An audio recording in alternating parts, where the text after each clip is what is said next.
제가 이번 주에 수술한 성대를 좀 다시 진단받고 점검하기 위해서 병원을 좀 다녀왔습니다. 근데 이제 교수님께서 저를 진료를 보시는데 제 입에 넣을 내시경을 이렇게 소독하고 계셨어요. 그러면서 이렇게 물으셨습니다. 그분도 감리교회 장로님이셨기 때문에 목사님 교회에서 코로나 양성 확진자가 많이 나왔나요?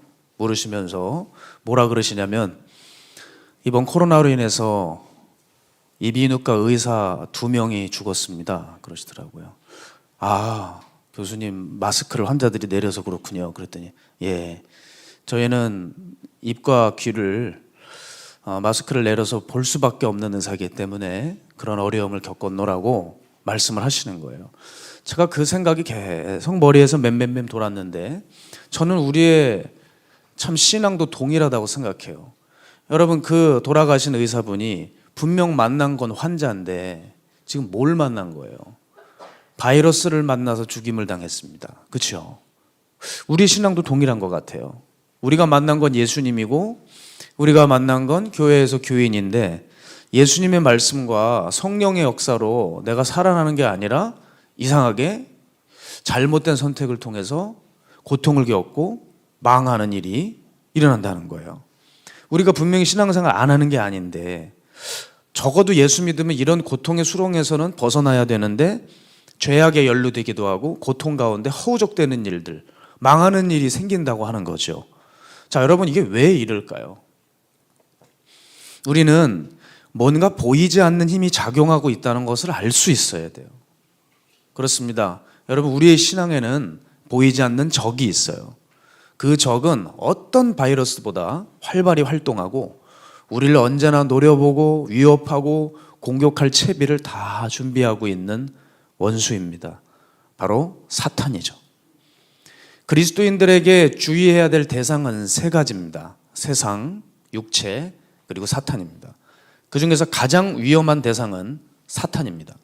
왜냐하면 보이질 않아요. 보이질 않고 권세를 가지고 있기 때문에 우리가 이 숨어있는 사탄이라고 하는 적을 놓치게 되면, 감지하지 못하게 되면 꽤 위험해질 수 있습니다. 그러니까 여러분, 우리가 단순히 내가 교회 다니고 예수님 믿는다고 하는 사실만으로는 이 원수를 방어할 수가 없어요. 왜냐하면 이 적은 지혜와 권세를 가지고 있기 때문에 인간이 당해낼 수 없는 힘입니다. 그러니 우리가 깨어서 성령께 의존하지 않으면 우린 당하고 마는 거죠.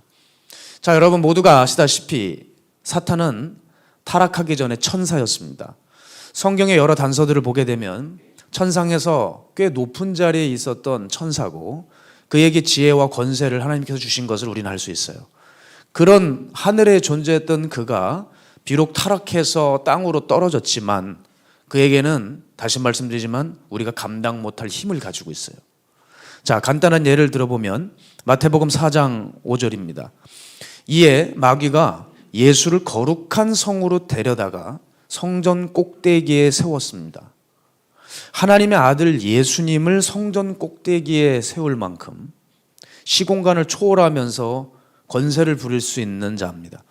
또한 고린도후서 4장 4절 보면 그 중에 이 세상의 신이 믿지 아니하는 자들의 마음을 혼미하게 하여 그리스도의 영광의 복음의 광채가 비치지 못하게 함이니 그리스도는 하나님의 형상이니라.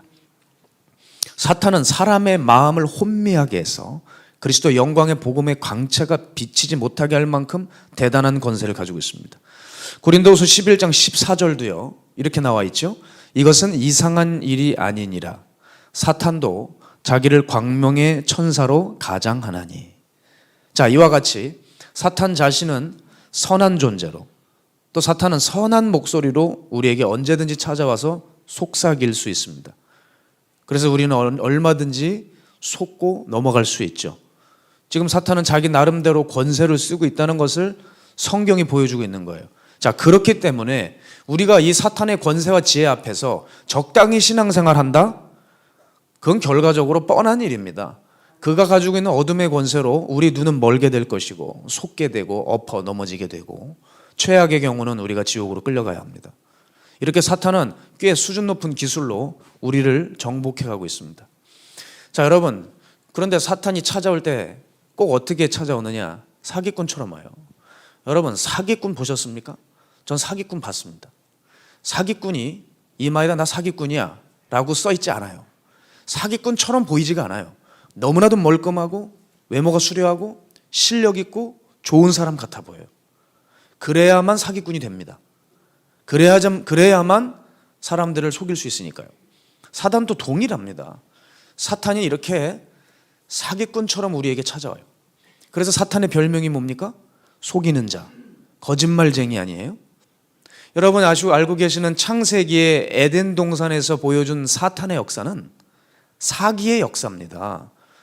그럴싸한 선악과를 보여주면서 네가 먹기만 하면 하나님 되게 하는 거야. 그래서 하나님이 먹지 못하게 한 거야. 그러니까 아담과 하와가 그렇구나. 하나님이 하나님 되게 하는 거 막으려고 이렇게 했구나. 우리에게 속이잖아요. 그런데 그걸 먹는 날엔 어떻게 돼요? 죽어야죠. 그래서 우리에게는 영원히 죽음이 떠나지 않게 되었어요. 사탄은 사기꾼입니다.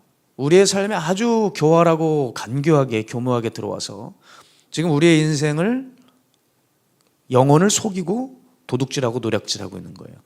자, 여러분 사탄의 역사는 어떤 역사냐? 우리를 놀리거나 괴롭히는 차원의 역사가 아니에요. 사탄의 역사는 딱 한 가지 목적을 가지고 있어요. 우리를 죽이려고 하는 겁니다.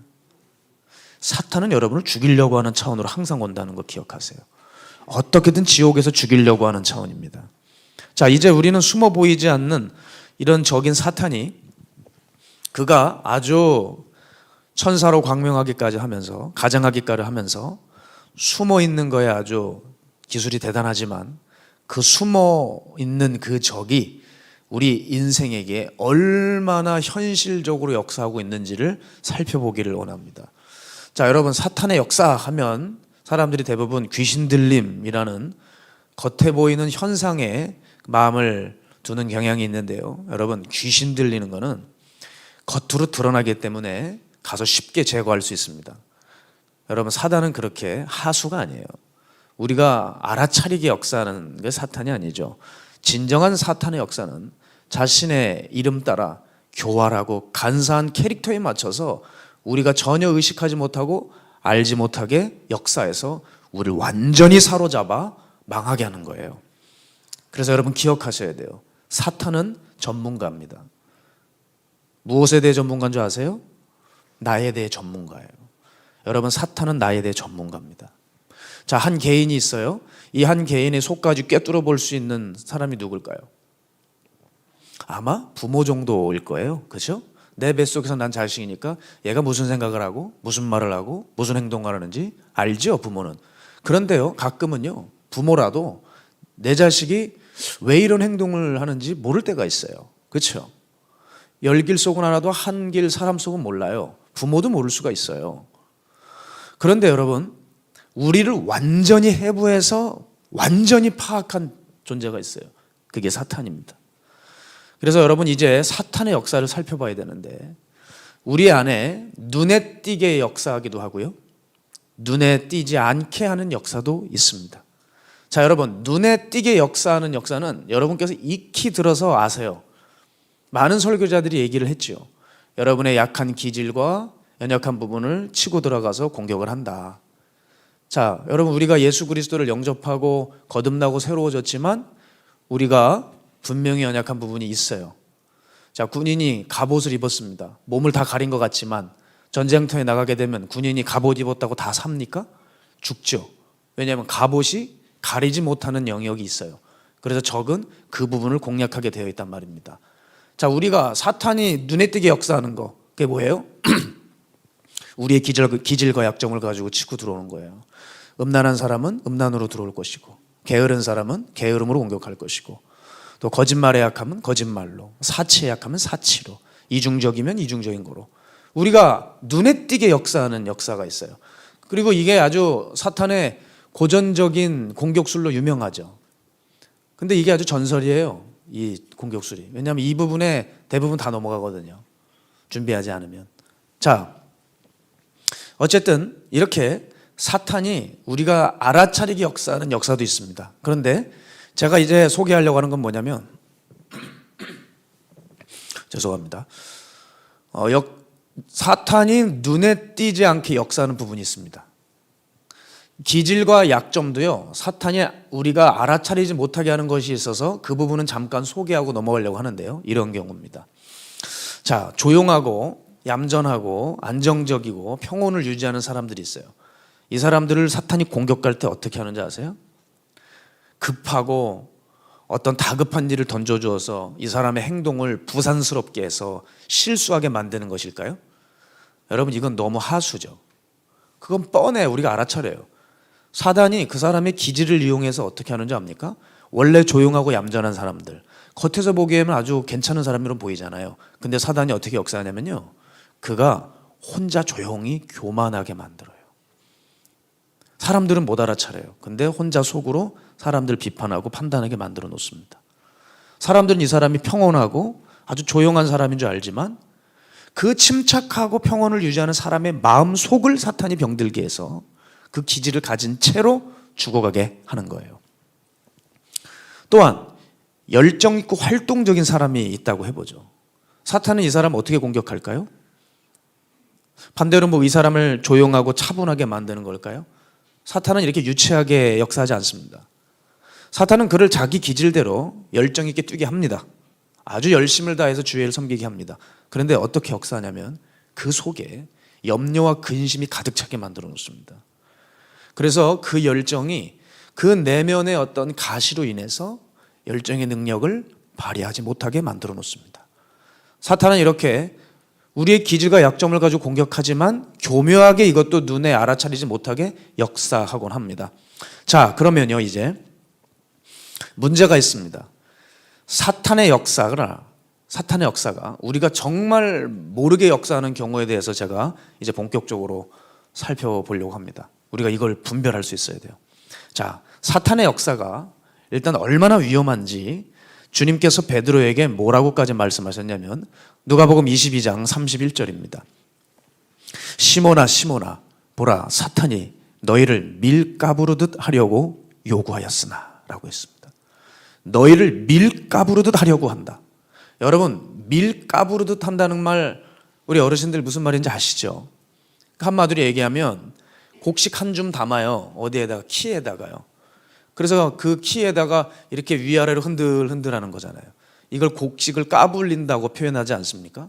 위아래로 흔들흔들 계속 흔들면 상대적으로 무거운 것은 키 아래에 모일 거고 가벼운 것들은 알곡과 분리되어서 껍질이 위에 있을 때 바람에 실려서 날아가 버리는 거예요. 자, 이걸 키로 곡식을 까부른다고 말하잖아요. 그러니까 사탄이 지금 우리를 소나기에 놓고 베드로와 그의 제자들을 소나기에 놓고 키질을 하겠다는 거예요. 예수님 뭐라 그러시죠? 네가 생각한 것보다 사탄의 역사는 매우 위험해. 너를 밀가부르듯 하려고 하고 있어. 너를 밀처럼 짓밟고 파괴하기를 원해. 무엇보다 사단이 너희를 흔들어서 쭉정이 껍질로 만들어서 세상의 바람을 통해 완전히 흩날려지길 원해. 너희가 사역을 못하게 하는 정도가 아니라 너희를 없애려고 하고 있어. 그렇게 내게 사탄이 나에게 찾아와서 너희를 내달라고 요구를 했다. 이게 예수님께서 베드로에게 하신 말씀이에요. 사탄은 우리를 괴롭히는 차원이 아니에요. 죽여버리려고 하는 거죠. 주님은 사탄의 역사가 얼마나 무서운지 경고하고 있습니다. 그런데 문제가 이 사탄의 역사를 우리가 눈치를 채지 못한다는 거죠. 그 대표적인 예가 바로 오늘 본문인데 베드로는요 주님의 말씀을 들었어요. 어떻게 들었죠? 내가 이제 서기관과 제사장들에 의해서 고난을 받고 죽임을 당할 거다. 그 얘기를 이 예수님께서 베드로와 제자들에게 하자 베드로는 곧장 반응을 일으킵니다. 그리고 그 주님의 사역을 부정하기 시작해요. 자, 우리 21절 보게 되면 주님께서 내가 이제 죽고 십자가에 달린다 할 때 그때 베드로가 강하게 저지합니다. 여기서 이 강하게 항변했다고 하는 단어는 막 귀신을 내쫓거나 아주 협박을 할 때 쓰는 단어거든요. 베드로가 굉장히 격노했다는 것을 알 수 있어요. 그럴 때 예수님께서 베드로를 향해 뭐라고 하시죠? 좀 당황스러운 말을 하세요. 야, 너 아직도 성질 못 고쳤냐? 내가 너를 3년이나 데리고 다녔는데 너 고작 이거밖에 안 되냐? 이렇게 해서 혼내시는 게 아니라 뭐라 그러시죠? 사탄아, 내 뒤로 물러가라. 여러분, 이 베드로의 발언과 행동이 사탄의 역사였다고요. 베드로는 자기 행동과 발언이 사탄의 역사일 줄은 꿈에도 생각을 못했습니다. 옆에서 그걸 지켜보고 있던 다른 제자들도 다 놀랐습니다. 우리 한번 본문을 볼까요? 22절, 23절이요. 시작. 베드로가 예수를 붙들고 항변하여 이르되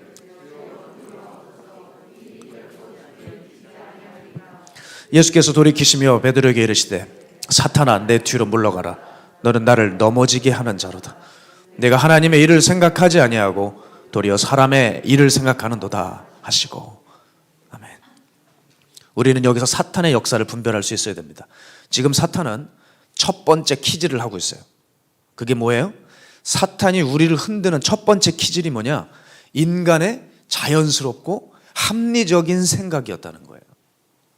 이게 사탄이 우리에게 치고 들어오는 도구입니다. 여러분, 가만히 상황적으로 베드로의 상황을 보십시오. 예? 인간적으로 봤을 때 베드로가 정말 예수님을 다급하게 말릴 상황 아닙니까?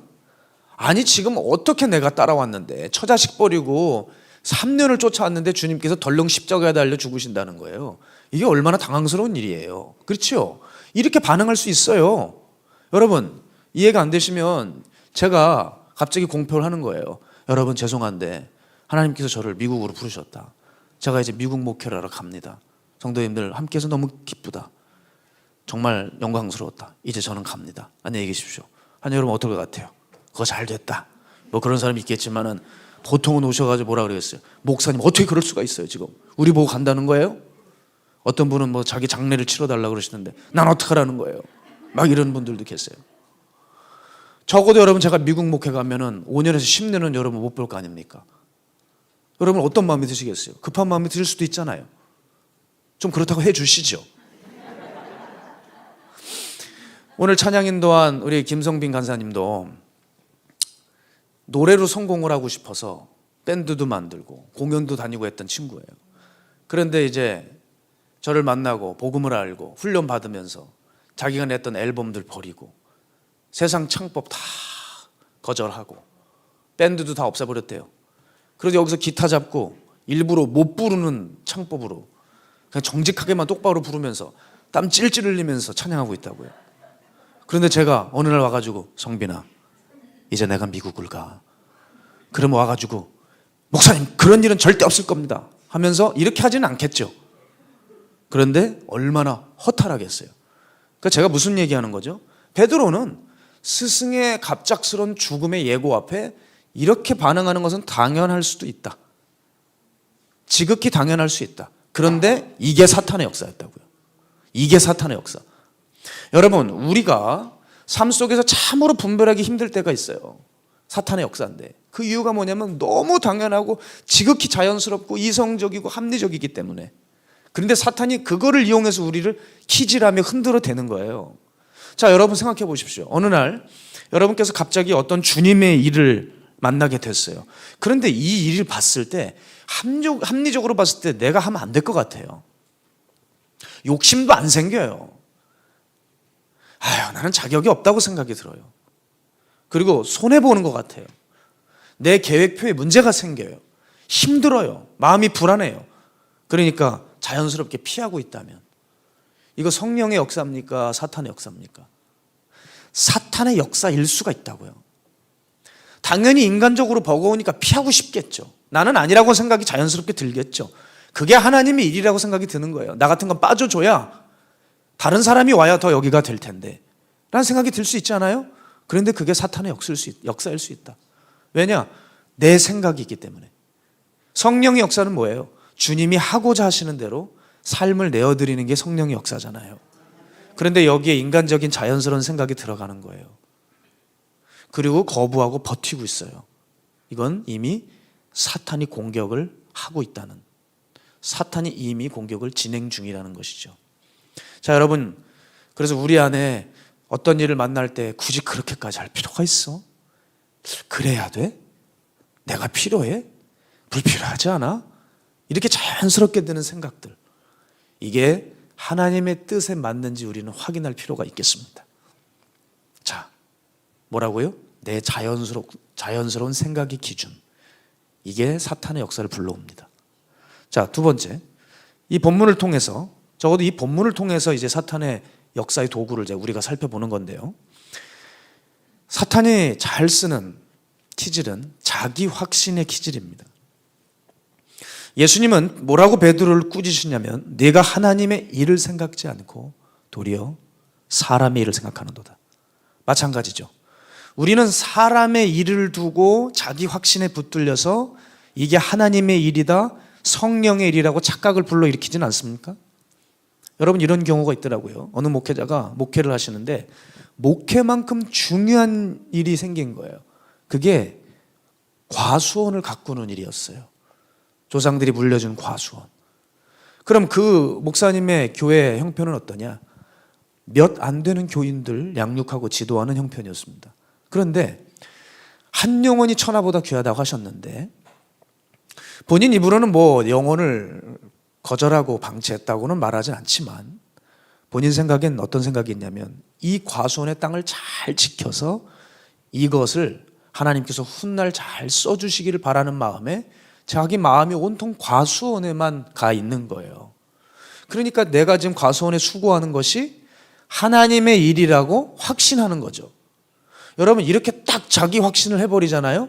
그 생각에서 빠져나오지를 못해요. 그래서 늘 과수원 하고 있는 거예요. 저는 이 어려운 시대에 목회자의 이중직을 비판하는 얘기가 아닙니다. 그게 아니라 종들이 무엇이 먼저인지 착각이 되고 그게 하나님의 일이라고 생각하는 오판하는 경우가 생길 수 있다는 얘기죠. 분명 영혼들은 놓치고 자기 영혼도 망치고 있으면서 과수원만 집착하는 거. 여러분, 이거 사탄의 역사죠. 여러분, 베드로 보세요. 베드로는 자타가 공인하는 예수님의 수제자입니다.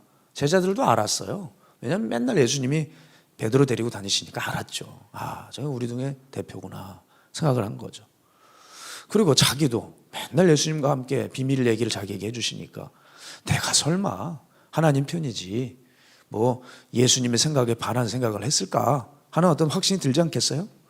지금 오늘 이 본문 전에는 여러분 염려하지 마세요. 코로나 아닙니다. 목이 좀 안 좋아서 그래요.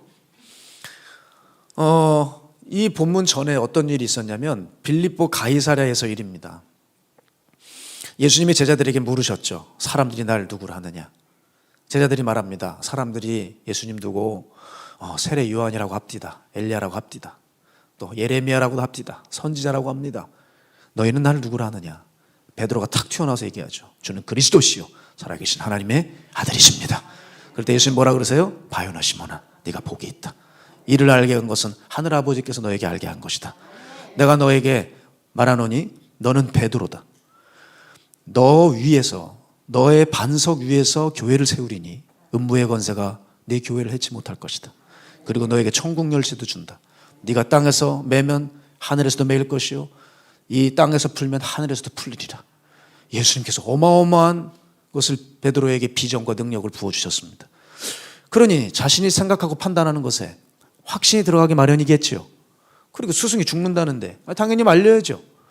자기 생각에는 예수님이 예루살렘 딱 들어가셔서 정치 딱 휘어잡고 이제 괴롭히는 로마 그 세력에 대항하면서 멋진 군사적인 메시아가 될 줄 기대했을 수도 있어요. 그런데 갑자기 죽는다는 거죠. 여러분, 그런데 베드로가 잊은 게 하나가 있어요.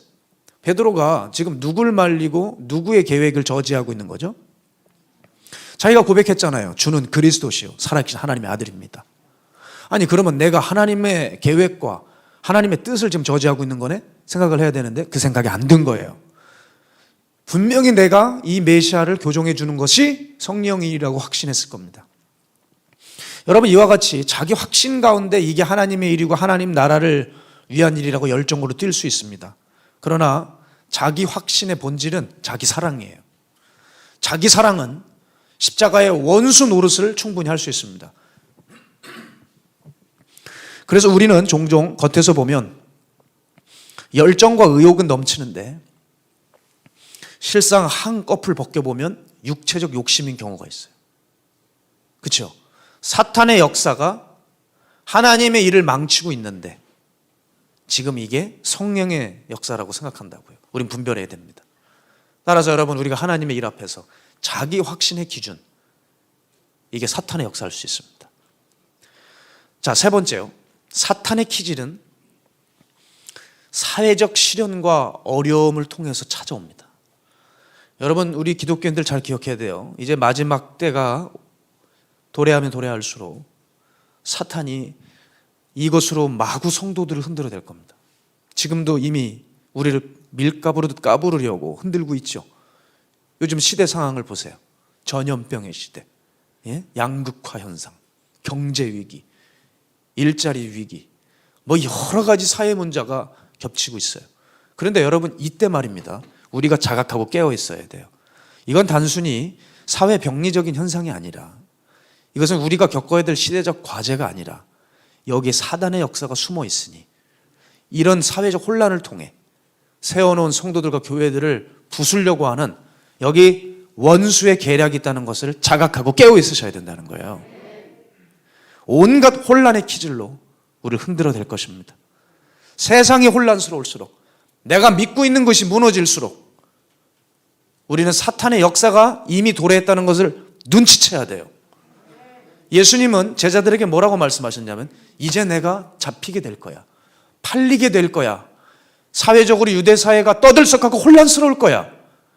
그때 어떤 때인지 예수님은 규정해 놓으셨어요. 자, 요한복음 14장 30절이요. 이후에는 내가 너희와 말을 많이 하지 아니하리니 이 세상에 임금이 오겠습니다. 그러나 그는 내게 관계할 것이 없으니. 이 세상의 임금 사탄이 지금 이미 오고 있다는 거예요. 예수님께서 붙들리시고 고난을 받고 사회가 시끌벅적할 때 세상의 임금의 때라는 거예요. 또한 군병들이 예수님 잡으러 왔을 때 하신 말씀을 보세요. 누가복음 22장 53절이요. 내가 날마다 너희와 함께 성전에 있을 때 내게 손을 대지 아니하였도다. 그러나 이제는 너희의 때요 어둠의 권세로다 하시더라. 여러분, 이 시대를 보세요.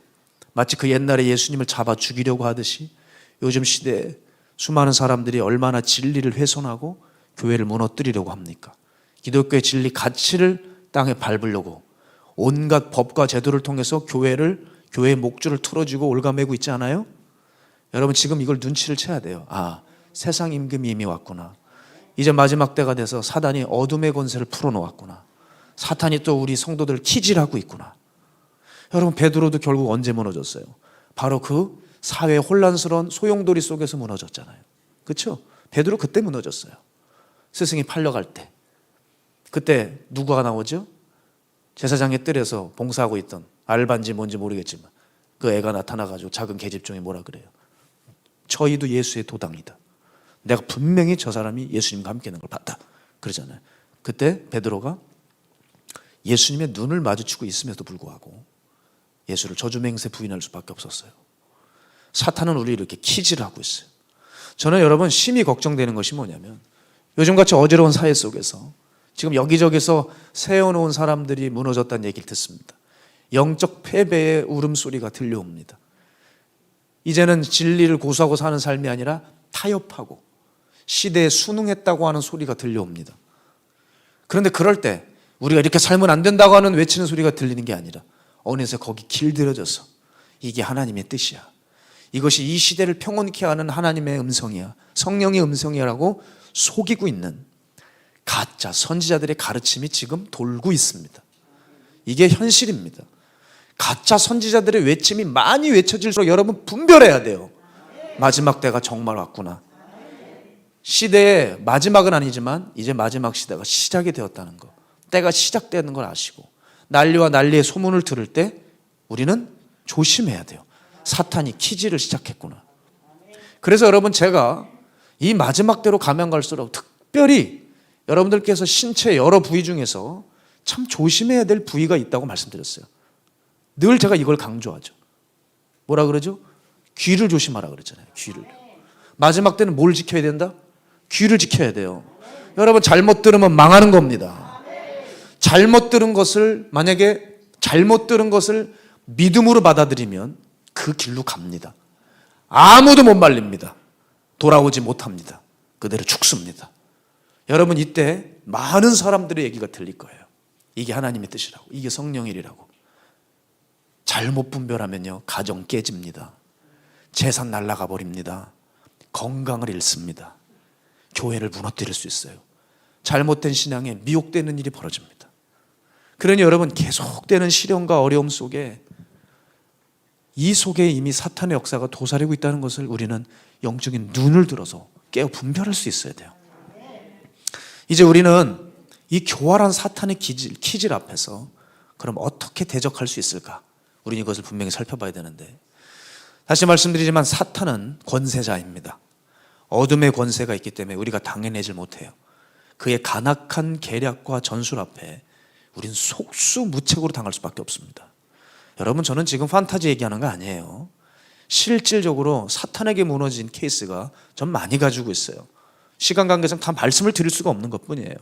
자, 사탄이 이렇게 여러분 삶 가운데 역사하고 있는데 우리가 알아차리지 못하기 때문에, 우리가 분별하지 못하기 때문에 이 시대는 무엇을 구해야 되느냐? 진정한 지혜를 구해야 돼요. 진정한 지혜. 그게 무엇입니까? 하나님의 말씀이에요. 여러분, 처음 가본 길이나 어두운 그 바다 속에서 살 길이 뭘까요? 빛을 따라가는 거예요. 사탄의 어둠의 권세와 싸워 이기려면 하나님의 빛의 말씀으로 무장하지 않으면 다 죽습니다. 사탄이 겁대가리 없이 하나님의 아들 예수를 시험했어요.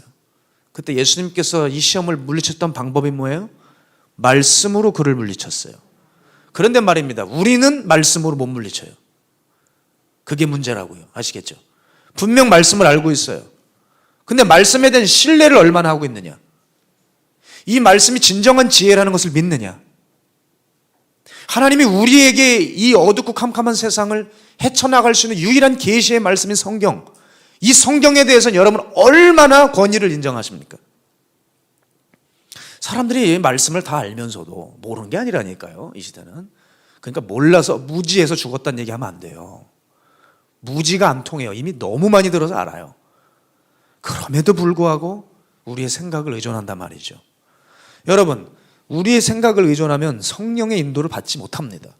하나님의 말씀을 사랑해야 성령의 인도함을 받는 거예요. 여러분, 말씀에 대해서 어떤 태도를 취하고 계십니까? 말씀이 있어야지 이깁니다. 두 번째, 당연한 얘기 같지만 기도해야 됩니다. 사탄이 베드로를 밀가부로 다려고 했을 때 예수님 어떻게 하셨습니까? 어떻게 하셨어요?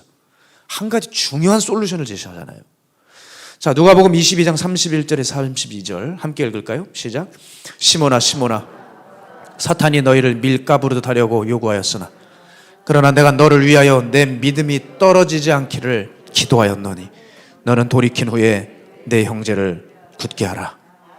예수님께서 어떻게 하셨냐? 사탄이 요구를 할 때 이 자식이 어디서 퍽 친 게 아니라 그 요구를 받으면서 어떻게 하셨어요? 내가 너를 위해 기도했다. 왜 이렇게 하셨을까요? 사탄의 힘 앞에 예수님이 무력해서 그럽니까? 사탄보다 예수님이 약해서 그럴까요? 아니에요. 너희들이 스스로 일어날 수 있게 먼 훗날에 베드로가 수장이 되어야 되는데, 예루살렘 교회를 이끌어갈 수장이 돼서 내가 없을 때 많은 양무리들을 건져내야 되는데, 이런 시련과 어려움을 이겨내야, 기도로 이겨내는 법을 알아야 그가 능히 어떤 일을 만날지라도 헤쳐나갈 수 있지 않겠어요? 예수님 베드로를 위해서 중보하신 거예요. 예수님은 또한 이렇게 말씀하셨습니다. 마가복음 9장 29절이요. 시작. 이르시되 기도 외에 다른 것으로는 이런 종류가 나갈 수 없느니라 하시니라. 아멘. 예수님은 사탄의 역사는 기도 외에는 이런 종류가 나갈 수 없다고 단언하셨어요. 여러분, 사탄의 권세를 부수는 것은 단연 기도입니다. 여러분, 사탄의 권세가 사실 근데 왜 부서지는지 아셔야 돼요. 이 기도를 제대로 하면 사탄의 권세가 부서집니다.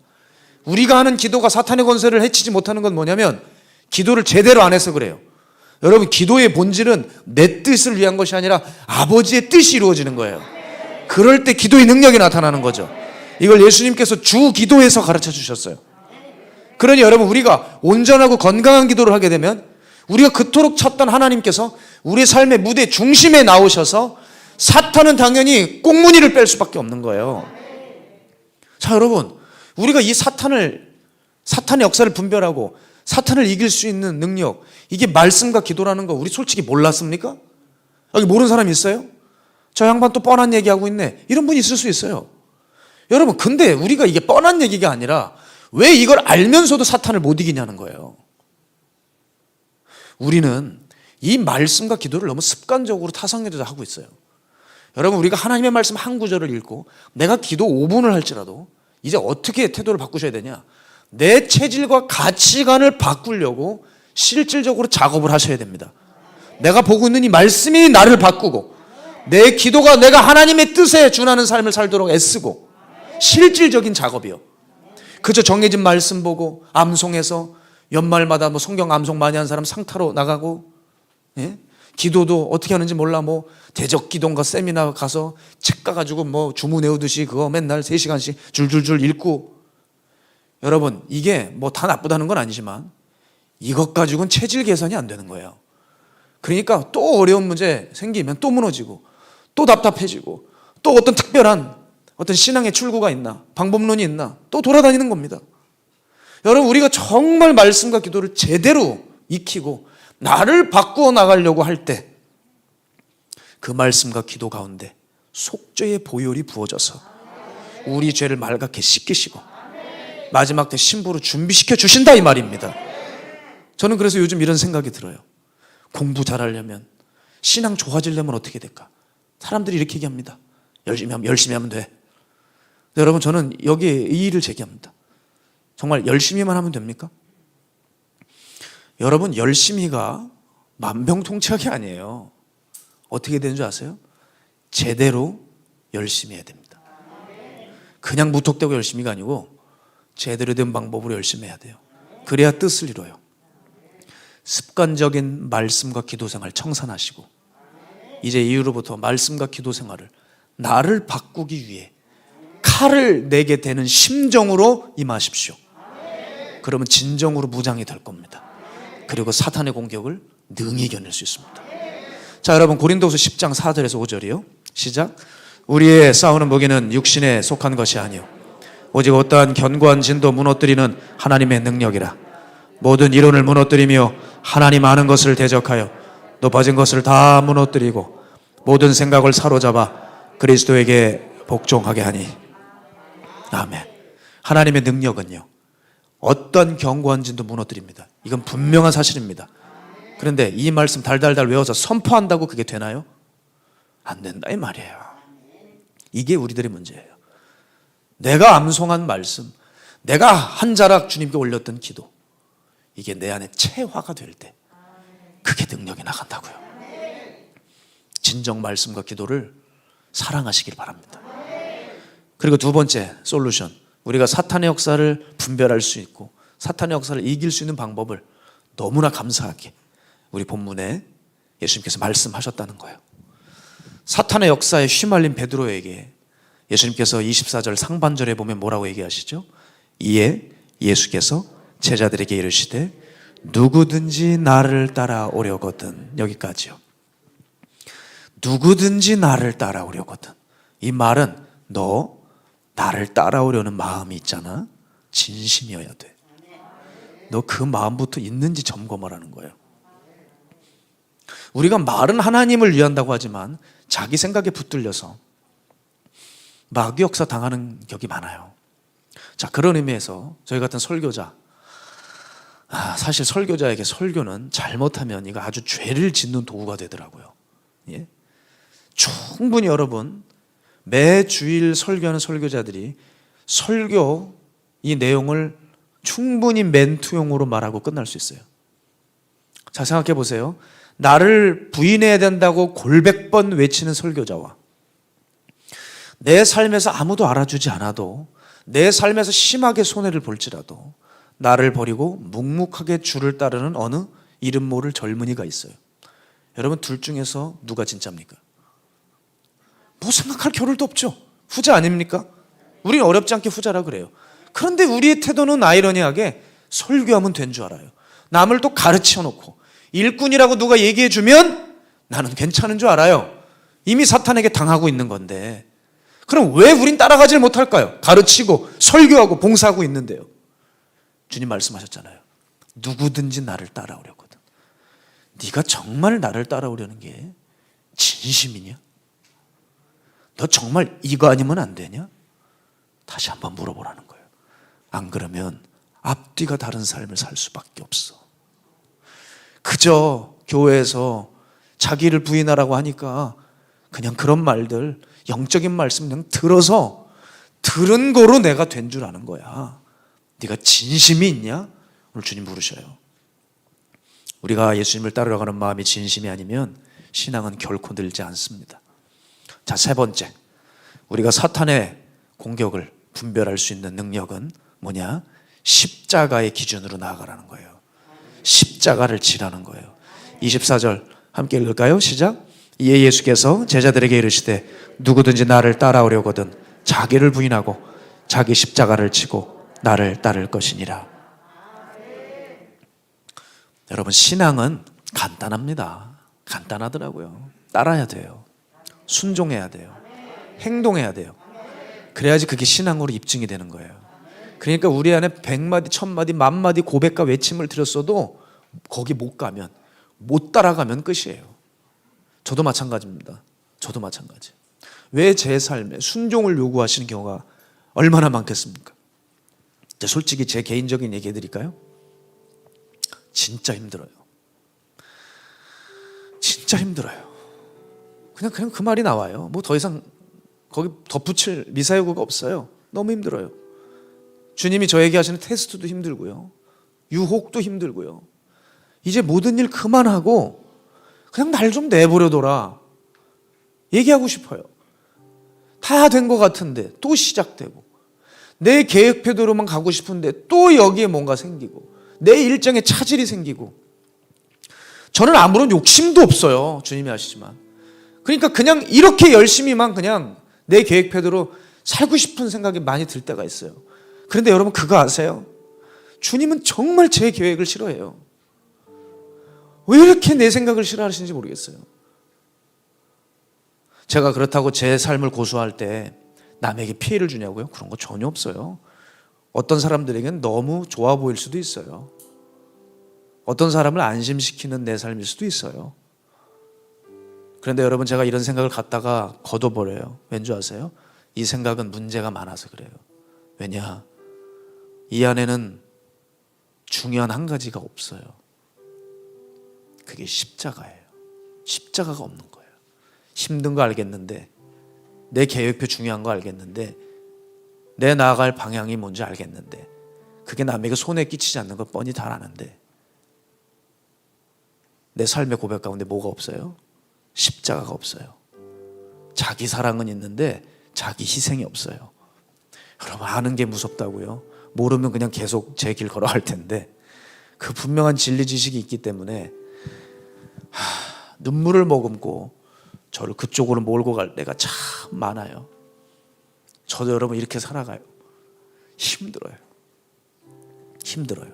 그런데요, 제가 잊지 않는 게 있어요.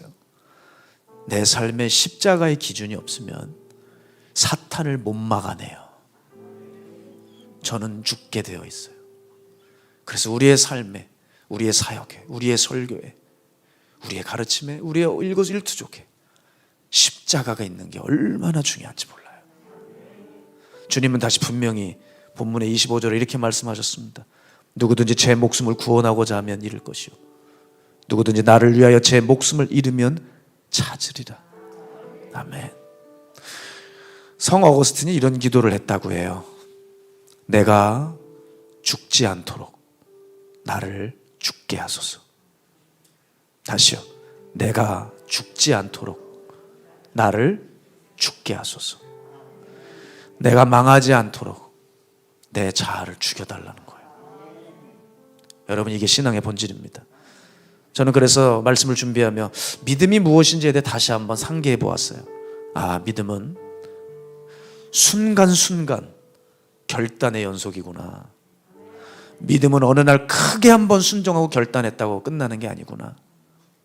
믿음은 지금 이 순간에도 결단할 수 있어야 되고, 내일도 순종할 수 있어야 되고, 주님 언제나 부르시면 주를 따를 수 있어야 되는구나. 그게 믿음이라는 거예요. 그러니 과거 어느 날 주님을 위해서 뭔가를 드리고 옥합을 깨트리고 결단했다는 거, 그거 자랑할 수 없어요. 믿음은 순간순간의 결단의 연속이에요. 물론 여러분, 주님을 따르는 길은 인간적으로 힘들 수는 있지만, 그럼에도 불구하고 제가 말씀을 묵상하면서 깨달아진 것이 뭐냐면, 정말 감사한 부분이 있다는 거예요.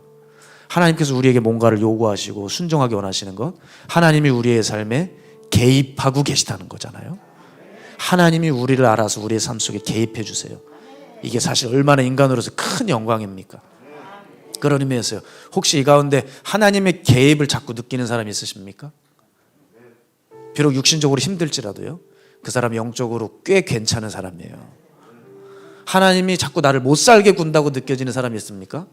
왜 못 살게 굴까요? 왜 자꾸 손을 대실까요? 그 사람이 알곡이기 때문에 그래요. 그런데 말입니다, 의외로 많은 그리스도인들이 아무런 시험도 역사도 없이 껍질로 살다가 그렇게 흩날려 버려요, 자신의 삶을요. 자, 그래서 내 삶에 사탄의 역사가 자주 찾아오는 사람일수록, 유혹이 빈번하게 찾아오는 사람일수록 사탄이 여러분을 두려워한다는 증거입니다. 그러니 감사하셔야 돼요. 여러분에게 어려움이 자꾸 오세요? 사탄이 여러분을 두려워해요. 그래서 키질해서 어떻게든 무너뜨리려고 해요. 사탄은 알곡만 건듭니다. 사탄은 껍질은, 쭉정이는 쳐다도 안 봅니다. 왜냐하면 껍질들은 불에 집어넣어야 될 존재이기 때문에 전혀 사탄은 그걸 관심 갖지 않아요. 그런 의미에서 우리 한번 물어볼까요? 나는 알곡이 되기 위해서 훈련받는 것을 사랑하는가? 아니면 껍질로 날아가기 위해서 아무런 시험 없이 편하게 사는 것을 좋아하는가? 여러분, 알곡 되고 싶으세요? 껍질 되고 싶으세요? 오늘 저는 이 설교를 준비하며 제 마음에 강하게 드는 감동이 있었어요. 이 사탄의 역사라는 것은 깨어있는 사람들에게만 들리고 해당되는 단어구나를 알았어요.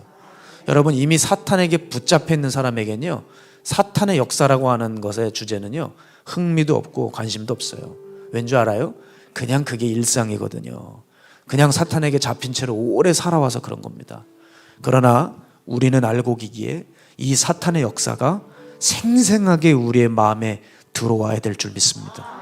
그리고 이 사탄의 역사를 분별하고 싸워야 될 줄 믿습니다. 그러기 위해서는 삶에 많은 일들이 벌어질 수 있어요. 삶의 유혹과 테스트가 많을 수 있어요. 그럴 때 어떻게 하라고요? 감사하세요. 감사하세요. 주님께서 여러분을 마귀의 일을 멸하기 위해 단련하여 쓰시려고 준비 중에 계신 겁니다. 베드로를 보세요. 여러분, 우리가 지금 베드로를 보고 가장 측은하고 불쌍한 사람이고 가련한 제자구나라고 말할 수 없어요. 왜요? 비록 베드로가 사탄의 키질을 당했습니다. 혹독한 시련을 통과해야 했어요. 십자가를 져야 했습니다.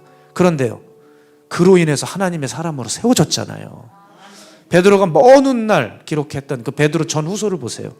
자신이 겪은 유혹과 공격과 시련을 바탕으로 성도들을 얼마나 훌륭하게 위로하고 격려하고 권면하고 있는지 몰라요. 사랑하는 여러분, 힘드세요? 갑자기 닥친 여러 가지 어려움 때문에 힘드세요? 그래서 여러 가지 생각이 드세요? 사탄의 역사를 분별해야 돼요. 어떻게 분별할까요? 우리 안에 사람의 자연스럽고 합리적인 생각을 조심하는 거예요. 우리가 성령의 역사라고 쉽게 단정짓는 자기 확신을 조심하는 거예요.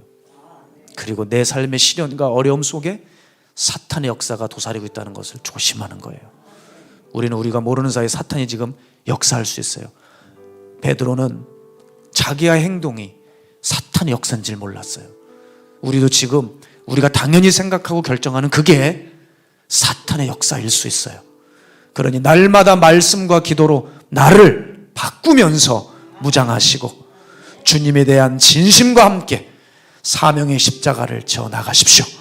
그럴 때 사탄의 수많은 공격과 그러한 역사들을 분별할 수 있고 우리는 그의 견관진을 무너뜨리며 이길 수 있을 것입니다. 아멘. 귀하게 승리하는 여러분 되시길 축복합니다. 우리 시간 함께 이 찬양하며 준비하신 예물 주님께 드리도록 하겠습니다. 세상의 유혹 시험이 내게 몰려올 때에 나의 힘으로 그것들 모두 이길 수 없네. 거대한 폭풍 가운데 위축된 나의 영혼, 어찌할 바를 몰라. 어찌할 바를 몰라. 헤매이고 우리 다시 한 번만요. 거짓과 속임수로, 거짓과 속임수로 가득 찬 세상에서 어디로 갈지 몰라 머뭇거리고 있네. 공중의 권세 잡은 자 지금도 우리들이 실패와 절망으로 넘어뜨리려 하네. 주를 찬양, 주를 찬양,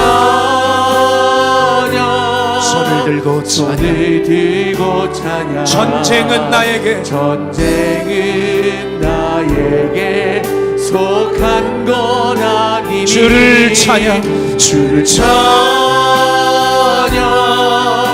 손을 들고 찬양. 전쟁은 하나님께 속한 것이니. 주위를 둘러보면, 주위를 둘러보면 아무도 없는 듯 믿음의 눈을 들면 보이는 분 계시네. 지금도 내 안에서 역사하고 계시네.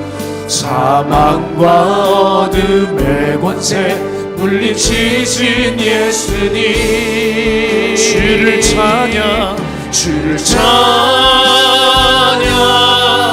손을 들고 찬양. 전쟁은 나에게 속한 건 아니니. 주를 찬양, 손을 들고 찬양. 전쟁은 하나님께 속한 것이니. 주를 찬양, 할렐루야. 주를 찬양, 손을 들고 찬양. 전쟁은 나에게 주를 속한 건 아니니. 손을 들고 찬양, 주를 찬양, 손을 들고 찬양. 전쟁은 하나님께 속한 것이니. 전쟁은 하나님께 속한 것이니. 전쟁은 우리 하나님, 전쟁은 하나님께 속한 것이니. 우리 이 시간 기도할 때 하나님, 오늘 나의 행동과 나의 말과 나의 행실을 점검하기 원합니다. 이것이 내게 마땅한 것 같고 합리적인 것 같고 성령의 역사인 것 같고 강연한 환경인 것 같지만 이게 사탄의 역사일 수 있습니다. 하나님, 내 눈을 열어 사탄의 역사를 분별하게 해주셔서 말씀과 기도와 보혈의 능력으로 하나님을 향한 전심과 사명의 십자가 지고 하나님 능히 이 사단의 역사를 파하고 파쇄하고 분별하여 승리한 우리 모두 되게 하여 주시옵소서. 우리 그렇게 살기를 결단하며 주님 이름 한번 외치고 통성으로 기도합니다. 주여.